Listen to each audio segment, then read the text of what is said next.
시청자 여러분 안녕하십니까. 지금부터 정권의 안보정론을 시작하겠습니다.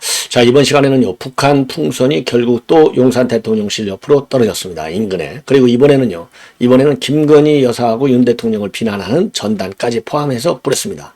자, 그만큼 체제 위기가 심화되고 있다. 그러니까 마찬가지예요.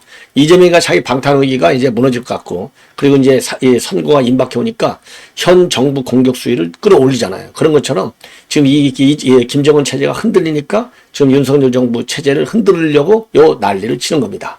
그리고 이제 우크라 파병과 관련해서 여러분께 저도 사실 요거를 멋있게 한번 아주 상세하게 여러분께 보도를 해드리고 싶은데, 지금 정치권 이슈가 워낙 많아가지고 못하고 있는데 핵심만 말씀드리면, 우선 파병은 최근에요, 미국하고 나토가 조금 더 지켜보자. 우리는 확인된 정보를 갖고 있지 않다 그랬는데, 어제부로요, 미국의 오스틴 국무장관이 확인을 했고요, 나토도 마찬가지로 확인을 했습니다. 다만 근데 우리하고 차이가, 우리는 이제 파병은 전투 참가 이거를 전제로 하고 있는데, 미국에서는 파병 목적이 뭔지는 좀 더 지켜봐야 되겠다. 굉장히 조심스럽게 접근을 하고 있는 것이 우리와의 차이점이 아닌가. 이러다 보니까 김영현 국방장관이 멋있게 한마디로 정리했어요. 무슨 파병이냐. 우리 군에서야 파병이라고 보지만, 이거는 실질적으로는 용병이다. 맞죠? 1인당 병사 한 명당 한 달에 2천만 원, 이 월급으로요. 2천만 원 정도 받는다는 거 아니에요? 2,000불 정도 받으니까 한 달에 그저 300만 원 좀, 그러니까 우리 최저임금 수준 정도 받는 거예요. 이거, 자, 10,000명이니까요. 2천만 불이에요. 그럼 2천만 불이면 거의 3천억이 들어가는 겁니다. 어마어마한 돈이 들어가는 거죠. 지금 북한 체제, 자금이 고갈되면 체제가 무너지잖아요. 요거 완전히 용병이에요. 쓰레기 용병. 이렇게 보이고, 그러다 보니까 우크라이나 당국에서는 이제 신리전을 확대하고 있다는 보도가 나오고 있습니다.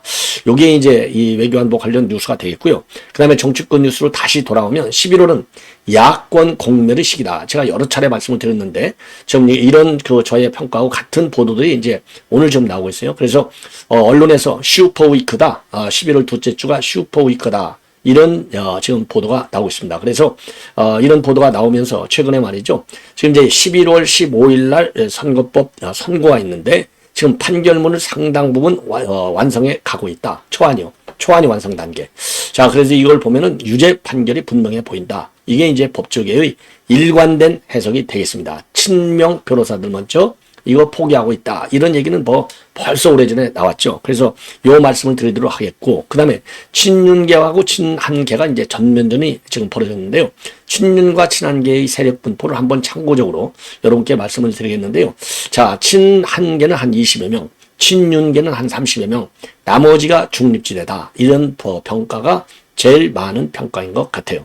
자, 그래서 요거를 하나씩 말씀을 드리겠는데, 우선 여러분들께 말씀을 드리고 싶은 것이 이제 삐라 관련해서 말씀을 드리도록 하겠습니다. 이 삐라요. 자, 이렇게 삐라 여기 이제 써 있죠. 만약 전쟁 난다면 생존 확률은 1초에 포탄 3발, 그 다음에 1분에 25조가 날아간다는 거죠. 등등. 아주 민심을 교란하는 선전송동으로 일관하고 있어요. 그리고 이제 김건희 여사하고 그 다음에 윤 대통령과 관련된 비판, 그야말로 상당히 모욕적 비판을 하고 있는 그런 상황이다. 자, 여러분들이요, 이렇게 이제 내용이 이렇게 돼 있어요. 흐려졌어요. 왜냐하면 이거 글자까지 보이면 우리가 북한 선전 대신해 주는 게 되지 않습니까? 자, 이렇게 해서 또 김건희 여사를 갖다가 마리 앙뚜아네트, 이거 김경률이었죠, 맞죠? 이런 인간들 때문에 이렇게 이제 부러져 있어요.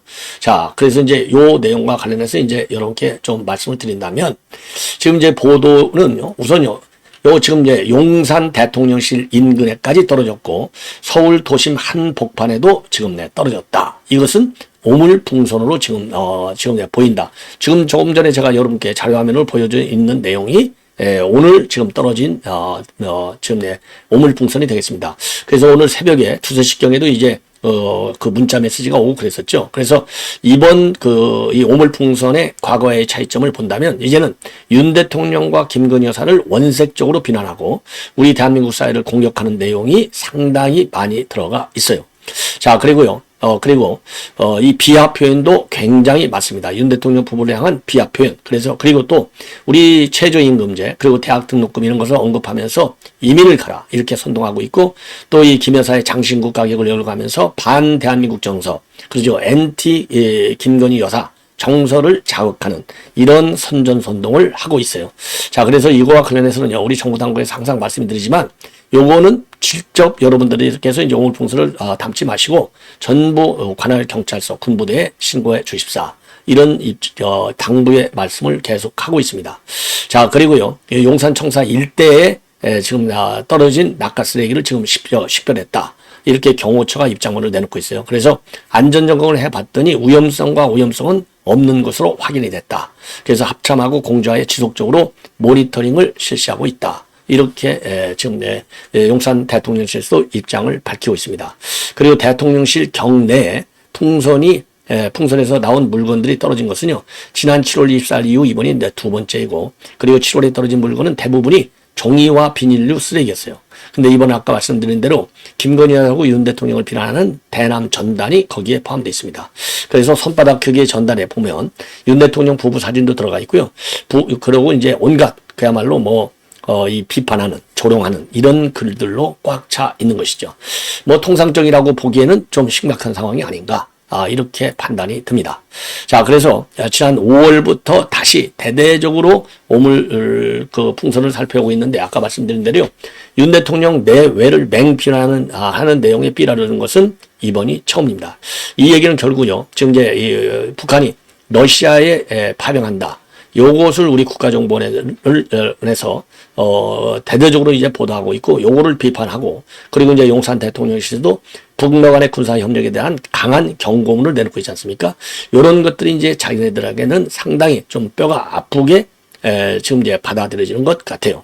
자, 그래서 이 최근에 말이죠, 평양 상군에 드론을 띄워서 삐라를 뿌리고 있다. 이렇게 비난하는 데 이어서 이제는 윤 대통령 내외를 직접 겨냥하는 이 전단까지 넣어서 이렇게 삐라를 오물풍선을 뿌리는 걸 보면은 그만큼 북한 체제의 안정성이 상당히 흔들리고 있는 매우 중요한 반증이 아니냐, 이런 생각이 들고요.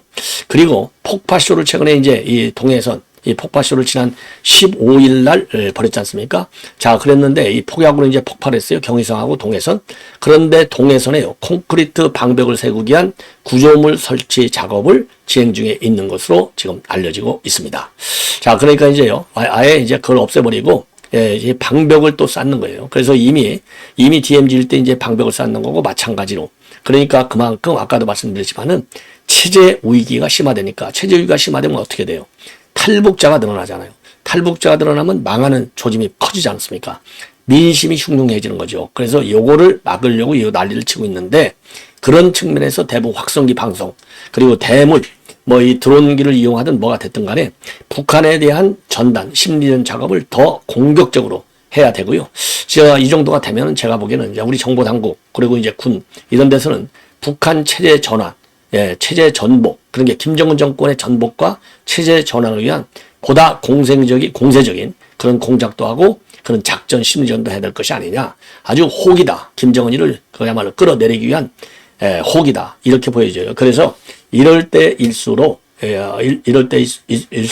뭐라고 그럴까요?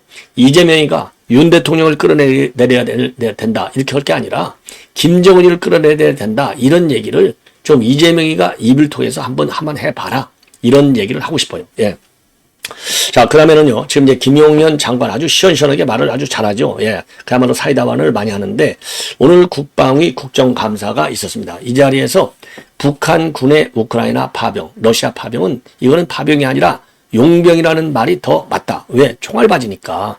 그래서 이제 왜냐하면 러시아 군이 너무나 많이 사망하니까 푸틴이 흔들리잖아요. 그래서 러시아군의 사상을 막기 위한 쉴드, 인간 방패로 데리고 간다. 이렇게 보시면 되는 거예요. 그래서 김정은이가 자기 인민군을 불법 침략 전쟁의 총알바지로 팔아 넘기는 것이다. 그래서 이제 한 달에 한 2,000불 정도의 월급을 받는다. 이렇게 되어 있고요. 요 용병 이 가족들 얼마나 난리겠어요. 정말 찢어지는 그런 마음이 아니겠습니까? 그러다 보니까 이제 얼굴도 굉장히 상하고 그야말로 이제 불만도 분노도 아주 극에 달할 정도로 커지고 있다. 내부 민심이 흉흉해질 수 있는 것 아니겠어요? 그러다 보니까 그 가족들, 그러니까 이제 용병 가족, 그러니까 이제 파병, 그 가족들을 갖다가 집단 이주시켜서 별도의 지역에 몰아넣고 관리하겠다. 이런 발상까지 지금 나오고 있다는 거예요. 그야말로 망조가 든 것이죠. 자, 그리고요, 지금 이제 김용현 장관의 발언을 보면요, 군에서 판단하는 것은 말이 파병이지 파병이 아니고 용병이라는 표현이 더 적절하다. 총알받이 용병이다. 그러면서요. 통상 파병하면 그 나라 군대의 체계를 유지하고 군복, 표식, 국기를 달고 자랑스럽게 활동하는 것이 일반 논리인데 북한은 인민군복이 아닌 러시아 군복으로 위장하고 러시아군 통제하에 아무런 작전 권한도 없이 시키는 군이 그대로 시키는 대로만 하고 있다. 그래서 김정은이 자신의 독재 정권을 공고하기 위해서 그러는 것인데 이런 게 들통날까 봐서 주민에게 알리지도 않고 시시하고 있다. 그리고요. 이런 그 북러 군사 협력과 관련해서는 작년 9월에 김정은이하고 이 푸틴이 정상회담을 한 이후로 식별되기 시작해서 그 이전에는 주로 무기 위주하다가 최근 정상회담 이후에 병력을 파견하기 시작한 것으로 보인다. 이렇게 밝혔습니다. 그러면서요. 지금 이제 국방부 이 보도 내용을 보면은요. 포탄하고 미사일 이게 한 1000발 정도. 지금까지 이제 800만 불로 알려졌는데 1000만 발이나 되는 것이고. 그리고 이제 병력을 보면요. 특수부대하고 공병, 포병. 특수부대는 이제 특수부대 11군단하고요. 폭풍부대가 되겠습니다. 1만 2천 명 정도가 되고 지금 이제 최초 1,500명 추가로 1,500명에서 현재 3,000명이 러시아로 파견되어 있고 연말까지 일반 명이 파병이 될 것이다. 이게 이제 국가정보원의 공식적인 국회 정보의 보고 내용이 되겠습니다. 자, 그래서요. 지금 아까도 말씀드린 대로 그러다 보니까 지금 우크라이나 당국에서는 심리전, 투항해라. 그럼 밥새끼 줄게. 이런 심리전을 지금 벌이고 있다고 합니다. 그만큼 북한군 병사들이 굶었기 때문에 굶은 북한군 병사들을 자극하기에 제일 좋은 것이 아니냐 이렇게 판단하는 것 같아요. 그래서 이걸 보면요 이렇게 식단을 짜가지고 하루 3끼 밥 주겠다. 예. 자 그리고 구하다 나 자신에게 삶을 해서 이 투항을 권유하는 이런 심리전을 대대적으로 벌이고 있고 그리고 이제 어느 지역에 이제 배치될 것이냐 이 쿠르스크 지역. 예, 쿠르스크 지역에 이제 대거 배치될 예정으로 있는데요. 자, 여러분들 이걸 조금 줄여야 보기가 좀 쉬울 것 같네요. 예, 한번 제가 보여드릴게요. 어디로 이제 배치가 되는지. 자, 이게 이제 요 일대가 여기 일대에 지금 배치될 가능성이 상당히 크다. 예, 이렇게 지금 알려지고 있어요. 자, 그러니까 이제 여기입니다. 이게 우크라이나고 키이우 수도고 러시아. 그러니까 이 국경 지역에 이제 보내는 거가 되겠죠. 자, 여기에 이제 파견할 예정으로 있다. 이 정도로 말씀을 드리고, 그리고 러시아 파병과 관련해서, 미국이 유보적인 태도를 보였는데, 이제 확인, 증거를 가지고 있다. 그렇지만은 지금 미국이 확인하지 않는 것은 정확히 뭘 하고 있는지는 아직 밝혀지지 않았지만은, 러시아에 북한군이 있다는 증거는 맞다. 그리고 만약 북러가 공동교전국이라고 한다면 그것은 매우 심각한 뿐만 아니라 유럽의 그리고 인도 태평양 지역을 비롯한 전 세계에 큰 영향을 줄 것이다. 이렇게 판단이 되고 있습니다. 자, 그리고요. 예, 김정은 이번 총알바지 이제 이거와 관련해서 김용현 장관도요. 이 파병의 배경은 결국 김정은 자신의 독재 정권을 유지하기 위한 것이고 이런 것이 들통날까 봐서 주민들에게까지 쉬쉬하고 있다. 예. 자, 그러면서 북한의 이러한 파병이 우리 안보에 어떤 영향을 미치는지를 세심하게 분석하고 있고 잘 살펴서 국가안보 그리고 국민의 안전에 빈틈이 없도록 최선을 다하겠다. 이러한 입장을 내보이고 있습니다. 자, 이 정도로 해서요. 이 우크라이나 사태 이제 가볍게라도 여러분께 이제 말씀을 드렸고요. 그 다음에 지금 이제 이 이재명 사법 리스크와 관련해서 말씀을 드리고 있는데 지금 이제 이 조선일보에서 대대적으로 보도하고 있는 내용을 보면은요. 지금 이제 제목이 이렇게 돼 있네요. 다가오는 이재명 사법 리스크 11월 둘째 주는 민주당 슈퍼위크 이렇게 돼 있어요. 그럼 11월 둘째 주가 이제 14일 날은 김혜경이 법과 예, 그러니까 이제 국회의원 부인들하고 밥을 먹고서 10만 4천 원을 자기가 돈 내준 거 요게 있죠. 근데 이건 뭐 당연히 유죄 판결이죠. 왜? 지금 이제 이 김혜경이하고 배소연이 전부 공범으로 돼 있잖아요. 배소연이가 징역 8개월에 집행유예 2년을 선고받는 유죄 판결이 받았지 않습니까? 그리고 배소연이도 또 맞다. 예. 이런 얘기를 또 했잖아요. 자, 그래서 요거 이제 11월 14일이면은 결국은 이재명이 목요일이네요. 그다음에 11월 15일 날은 공직선거법 요게 이제 되는 것이죠. 11월 15일. 그 공직선거법과 관련해서는 모두가 정말 거의 한 명의 예외도 없이 찐명 변호사들, 대장동 변호사들 빼놓고는요. 전부 이건 유죄다. 그리고 유죄도 유죄지만은 100만 원 이상을 피할 수 없다. 이렇게 지금 알려지고 있어요. 그리고 이제 한성진 부장판사는 좌파 성향이 강한 왜냐하면 국제인권법 소속이니까요. 하지만은 옆에 있는 두 판사, 예, 두 배석 판사는 상당한 중도 보수 성향의 말하자면 중견 10년이 넘는 그런 그 법조 생활을 해온 중견 이 판사다. 이런 걸로 볼 때 한성진이 마음대로 판결하기가 어려울 것이다. 그래서 100만 원 미만 때릴 수는 없다. 그러니까 사안 자체가 100만 원이 넘는 데다가 그리고 두 배석 판사의 성격, 나름대로 한성진이를 견제할 수 있다는 것이죠. 그리고 지금 현재 판결문도 상당히 판결문 초안도 써져가고 있다. 이런 보도가 나오고 있습니다. 그리고 이제 11월 25일 날 이게 이제 우의중 교사인데 우의중 교사는 징역형 집행유예가 나올 가능성이 크다는 것이 이제 법조계의 전반적인 전망이 되겠고요. 그리고 그 전에 11월 21일인가요? 21일 날은 울산시장 선거 개입 사건과 관련된 선고가 있게 된다는 것이죠. 그러면 울산 선거 개입 사건이 이게 터지면은 결국 황운하 지금 그 황운하하고 그다음에 이제 울산 시장이요. 요 둘인데 이것들 전부 징역이 구형이 됐지 않습니까? 자, 그래서 송초로 그러니까 이제 송초로는 바로 법정 구속될 가능성을 배제할 수 없다. 이런 얘기까지 나오고 있고요. 황운하의 경우에는 어쨌든지 간에 법정 구속하려면 국회 그 표결을 거쳐야 되기 때문에 법정 구속 여부는 좀 뭐라 그럴까요? 한 반반 정도 되는 것 같아요. 왜냐하면 지금 이제 조국당으로 가는 있지만 이 이재명 때문에 또 방탄을 쳐줄 거 아니에요. 그래서 황운하의 경우는 이제 법정 구속이 되어야 하는데 그리고 배지도 띄어야 되는데 이제 3심까지 가야 되기 때문에 배지 띄는 것도 좀 어렵고 그리고 법정 구속하는 것도 어렵지 않을까 이런 전망이 조금 더 강한 편이라고 볼 수 있습니다. 자, 그래서요 지금 이제 어쨌든지 간에 11월이면 아까 말씀드린 대로 자 김혜경 그다음 울산시장 그다음에 지금 그 이재명의 두 개 요 두 개로 볼 때 완전히 이재명이가 끝나가는 그런 상황으로 빠져들 수 있는 매우 중요한 그 판결이다. 판결이 나올 것이다. 그리고요 지금 막 보도되는 내용을 보면은요 지금 오늘 다시 한번 그 검찰에서요 김혜경에게 300만 원을 구형을 했습니다. 박종호 심리에서 그러니까 이제 300만 원을 지금 구형을 했어요. 재차 구형을 했습니다. 왜냐하면 이게 요 선거법 그 최종 변론이 계속 늦어지고 있었지 않습니까? 자, 그래서 지난 7월 25일 날 결심 공판을 했는데 다시 변론 기회를 이 판사가 가졌잖아요. 박종호가.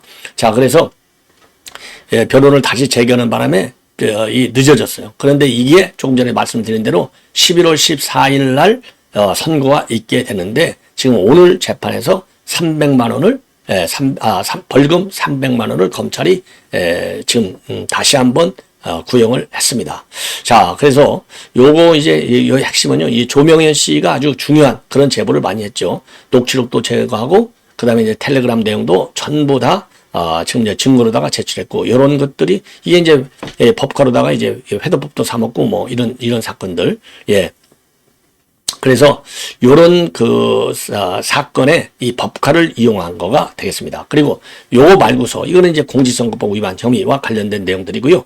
그리고 이거 말고서도 지금 이 법카와 관련해서 이제 배임 혐의, 이 배임 혐의에 대해서 지금 이제 이재명이가 수사를 거부하고 있는 상황이 되겠고, 그리고 김혜경이는 지난달 5일 날 수원지검에 출석해서 조사를 받았지만은 진술 거부권을 행사했어요.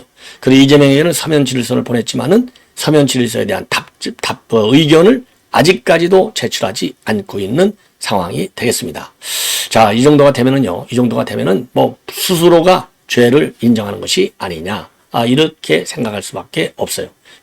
자, 그래서 지금 그 법과 똑같이 이제 300만 원을 선고했는데, 글쎄요, 이거 배소연이는 징역 8개월에 집행유예 2년을 선고받은 사건인데 왜 이렇게 선고 내용이 참 낮은지 답답합니다. 시청자 여러분이 이렇게 해서 본 방송은 마치겠습니다. 대단히 고맙습니다.